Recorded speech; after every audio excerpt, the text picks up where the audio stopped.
Olá, tudo bem com você? Seja muito bem-vindo ao meu canal. Estamos aqui mais uma vez para o estudo bíblico, o estudo da Palavra de Deus, para a edificação dos santos. Essa ministração é para você que busca o aperfeiçoamento na Palavra de Deus. Nosso tema de hoje é sobre promessas. O estudo de hoje, ele tem como base aqui no livro de Números, capítulo 23, versículo 19, que diz: Deus não é homem para que minta, e nem filho de homem para que se arrependa. Porventura, tendo ele prometido, não o fará? Ou tendo ele falado, não o cumprirá? Esse versículo, ele traz a fidelidade de Deus para com as suas próprias promessas. Aquilo que ele fala, ele é fiel e justo para cumprir. Esse versículo nos ensina também que o homem mente, que o homem faz promessas e não cumpre. Que o homem fala as coisas, promete, faz juramento e se arrepende. Mas Deus não, ele é fiel. Uma vez falado, acontece. Uma vez prometido, é cumprido. E então eu tenho aqui na Bíblia vários temas, vários pontos de promessas. Mas antes disso, eu quero te fazer uma pergunta. Você já parou para pensar o que é promessa? Muitas pessoas dizem: Deus tem promessa na sua vida. Deus tem uma grande promessa na tua vida. E você já parou para pensar o que é promessa? Segundo o dicionário, promessa é um compromisso. É uma afirmação. É uma garantia que algo será feito. Por exemplo, é o pagamento de uma dívida com cheque. Enquanto você tem o cheque, é uma garantia de pagamento, é uma promessa de pagamento. A hipoteca é uma garantia, de pagamento. Então, promessa nada mais é do que essa afirmação, do que esse compromisso, do que aquilo que foi dito será cumprido. E para que serve, uma promessa? Quando eu faço uma promessa a alguém, qual é o objetivo ou para que serve essa promessa? Ela serve para dar segurança. Uma promessa serve para que você acredite, para que você tenha esperança. Ela serve para nos dar força no nosso dia a dia. Ela serve como objetivo, como visão, como algo a ser alcançado. As promessas, elas não acontecem instantaneamente. As promessas, elas têm um processo. Ela tem etapas e tempo para ser cumprida. Eu tenho aqui alguns exemplos da Bíblia, a promessa que Deus fez para Abraão. Deus disse para ele: eu farei de ti uma grande nação. E ele fez, através de seu filho Isaque e de Ismael. O processo do cumprimento dessa promessa na vida de Abraão estava ali também previsto que a descendência de Abraão passaria 400 anos no Egito como escravos, como peregrinos. Deus cumpriu a promessa. Nós temos aqui um exemplo de promessa que foi cumprido, que Deus fez a José do Egito. Através de um sonho, Deus revelou a ele que o sol e a lua, e as estrelas se curvavam diante dele, dizendo a ele que na prática, que no tempo certo, Deus o faria autoridade. O processo na jornada dessa promessa, José foi humilhado pelos seus irmãos, foi jogado no poço, foi preso injustamente, foi esquecido dentro de uma prisão, mas a promessa se cumpriu na vida de José. Deus fez promessa a Moisés. Moisés seria o salvador daquele povo escravizado. Moisés passou 40 anos no palácio, servindo, mas sendo humilhado também pelo faraó. Moisés passou 40 anos no deserto sendo preparado. E a vida dele, a humilhação, o sofrimento, começou logo que ele nasceu, começou logo de pequeno, quando ele foi jogado, colocado no rio Nilo, que nós sabemos que é um rio cheio de crocodilos, altamente perigoso. Mas a promessa na vida de Moisés foi cumprida. Nós temos outro exemplo de promessas que Deus fez a Davi. Deus disse através do profeta Jeremias que nunca faltaria um homem que se assentasse no trono de Davi na casa de Israel. E a promessa se cumpriu. E a promessa se cumpre, porque Cristo nosso Senhor, Rei dos Reis, ele está no trono de Israel. É o reino eterno. Cristo veio da descendência de Davi, raiz de Jessé. Deus cumpriu a promessa. Deus fez promessa aos seus discípulos. Ele disse: permanecei em Jerusalém até que do alto seja revestido de poder e sereis minhas testemunhas até os confins da terra. Deus cumpriu. Eles permaneceram em Jerusalém e no dia de Pentecoste desceu sobre eles o Espírito Santo e os encheu. E eles foram testemunha até os confins da terra e que são até hoje. O processo, a jornada dessa promessa, só nós sabemos. Basta ler nas Escrituras Sagradas os fins que levaram cada um desses discípulos. A morte, a perseguição, apedrejamento, prisões. Mas a promessa se cumpriu. Deus fez promessa para você. Deus fez promessa para mim. Eu digo para você que a Bíblia possui mais de 31 mil versículos. Desses, mais de 10 mil são promessas para você e para mim. Talvez você fale: poxa, mas a promessa lá é para Jacó. A promessa é para Abraão. Nós somos descendentes de Abraão. Nós somos filhos de Abraão. Então, a promessa que foi feita para eles, para os nossos antepassados, são promessas para nós hoje. As promessas de Deus são vivas, são reais, são presentes, são atuais. As promessas de Deus se cumprem em Cristo nosso Senhor. Ele é o Amém. Então, se você está em Cristo, todas as promessas das Escrituras Sagradas são para a tua vida. No livro de Atos, capítulo 2, versículo 38 e 39, diz, que Pedro estava ali pregando sobre arrependimento e perguntaram para ele o que devemos fazer. E Pedro disse: arrependei-vos cada um de vós e seja batizado em nome do Senhor Jesus para a remissão dos vossos pecados. E recebereis o dom do Espírito Santo, pois para vós outros é a promessa.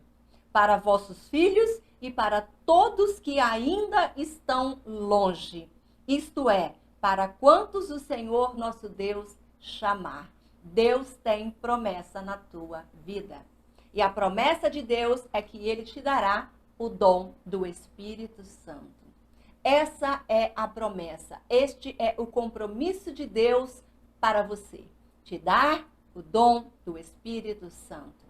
Mas também no livro de Lucas diz que se nós que somos maus, damos coisas boas aos nossos filhos, quanto mais o Pai Celestial o dará o Espírito Santo àqueles que lhe pedirem. Pede e recebereis. Bate e abrir-se-lhe-á. Busca e encontrarás. Se você quer o dom do Espírito Santo, é preciso pedir. Paulo diz: sabei pedir os melhores dons. O dom do Espírito Santo. No livro de Efésios, capítulo 1, diz que quando nós ouvimos o evangelho da salvação, o evangelho do poder de Deus, então nós temos crido em Cristo, nós recebemos o selo do Espírito Santo da promessa. O selo do Espírito Santo, que é o penhor da nossa herança, até o resgate da nossa salvação. Até a vinda de Cristo nosso Senhor. O selo, a gente pode ver, trazendo a analogia dos tempos até 10, 20 anos atrás, que para ter validade numa correspondência, ela tinha que ter um selo, um valor, inviolabilidade. O rei, ele tinha o anel que ele selava, e o que ele selava, documento, coisas ou objetos, aquilo ali era inviolável. Aquilo ali tinha um valor, aquilo ali era guardado como propriedade. E é assim que Deus faz na minha vida e na tua vida quando somos selados pelo Espírito Santo. Muitas pessoas dizem, eu tenho a marca da promessa. Não, você não tem marca da promessa. Marca é da besta. Você tem o selo do Espírito Santo. Você tem o selo da salvação. Você tem o selo em Cristo nosso Senhor. Porque a marca, ela tira a sua identidade. O selo te dá identidade. Te dá segurança. É o selo da promessa. Então, nós precisamos pedir. Nós devemos orar em cima das promessas, já que elas são para nos dar garantia, para nos dar segurança. Nós temos que aprender a orar em cima das promessas de Deus. Uma coisa é eu dizer, Senhor, me dá o Espírito Santo. Dai-me do teu Espírito Santo. Outra coisa é eu dizer, e eu orar e dizer, Senhor, é tua promessa. Senhor, está escrito que se eu pedir o Espírito Santo, o Senhor me dá. Dai-me do teu Espírito Santo. Há uma diferença muito grande. Talvez não nas suas palavras, mas no sobrenatural, sim. Deus é fiel para cumprir as promessas que ele fez. Cristo, quando esteve na terra encarnado, repousou sobre ele os 7 espíritos. O Espírito Santo, espírito de temor, espírito de fortaleza, espírito de conselho, de sabedoria, de conhecimento, de entendimento. Cristo veio com os 7 espíritos. Pedimos também para que repouse sobre nós os 7 espíritos, para que nós possamos trilhar o caminho que Cristo trilhou, para que nós possamos fazer as obras na terra que Cristo fez, para que possamos entregar o evangelho da salvação como Cristo fez, para que possamos abrir mão das nossas próprias vontades, morrer para o mundo e viver para Cristo. Precisamos do Espírito Santo. A palavra do Senhor diz que o Espírito Santo, ele dá fruto. Ele dá fruto de alegria, de mansidão, de paz, de longanimidade, de bondade, de domínio próprio.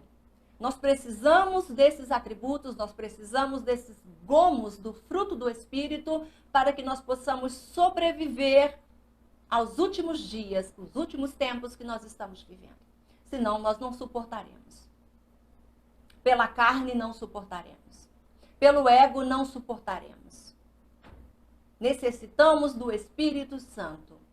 A maior necessidade que temos hoje é a necessidade de termos o Espírito Santo de Deus na nossa vida. Oremos em cima da promessa de Deus para a nossa vida. Se nós pedirmos, Ele é fiel e justo para nos atender. Se nós pedirmos o Espírito Santo, Ele dá, porque Ele é bom, porque Ele é justo, porque Ele é fiel.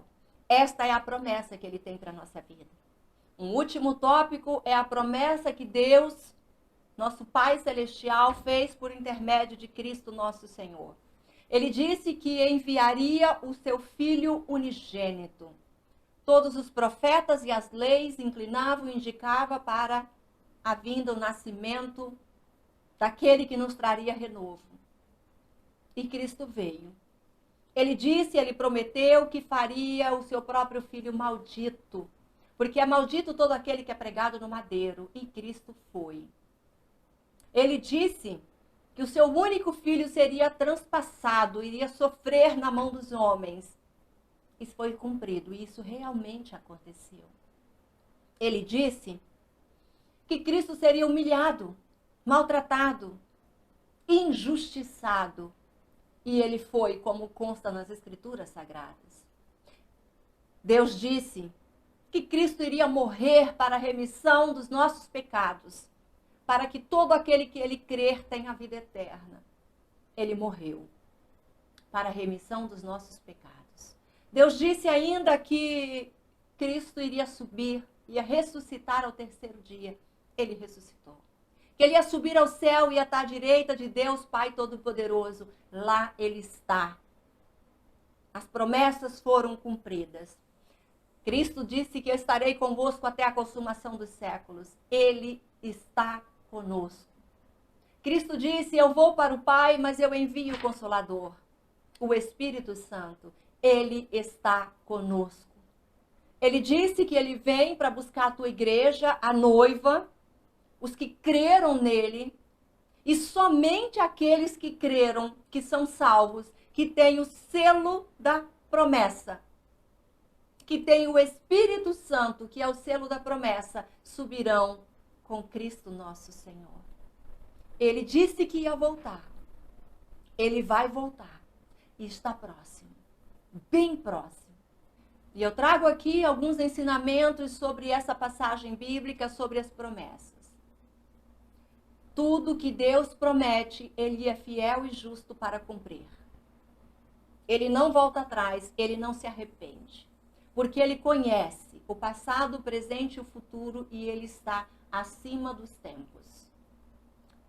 Os acontecimentos e as circunstâncias, por mais que pareçam improváveis, não interferem no cumprir das promessas que Deus nos fez. Às vezes nós cansamos, às vezes sentimos dificuldade, temos aflições, queremos desistir, esquecemos das promessas. A promessa, ela serve para nos fortalecer. A promessa, ela serve para nos dar esperança e às vezes nos esquecemos disso. Ninguém, nada pode frustrar, impedir ou revogar as promessas de Deus para a minha vida e para a sua vida. O que Deus disse, Ele cumpre. As promessas de Deus são cumpridas no tempo dEle. Por mais que a gente ache que já passou do tempo, que não dá mais tempo, que o Deus falou, Ele mesmo esqueceu, não, isso não é verdade. Deus cumpre no tempo dEle e não no meu ou no seu tempo. Ter o selo do Espírito Santo na minha vida é ter vida eterna. E ela começou desde o momento em que nós cremos no Evangelho. Nós recebemos o selo da promessa, o Espírito Santo. Todas as promessas de Deus são cumpridas para Ele e para a glória dEle. Oremos sobre a promessa de Deus. Nós temos mais de 10.000 promessas para orar todos os dias da nossa vida. Isso nos fortalece, isso nos edifica, isso nos dá esperança, nos dá visão para seguirmos na jornada com Cristo nosso Senhor. Fique na paz.